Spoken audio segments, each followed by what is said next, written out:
नमस्कार. ड्रायव्हित भावामध्ये आपल्या सर्वांचं स्वागत आहे.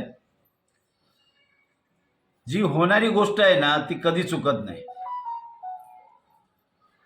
पहिला हा व्हिडिओ बघा तुम्ही. हा बाहेरील देशातला व्हिडिओ आहे.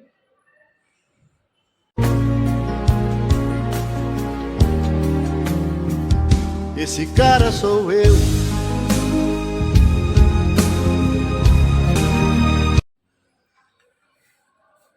बघितलं ना व्हिडिओ बघितल्यानंतर आपल्याला कळलं असेल की त्याला वाटलं की एका अपघातातून आपण वाचलो. वाचलाच तो, नक्की वाचला. पण पुढे काय झालं ते बघा. म्हणून जी होणारी गोष्ट आहेत ना ती कधी चुकत नाही. ते होणारच होतं.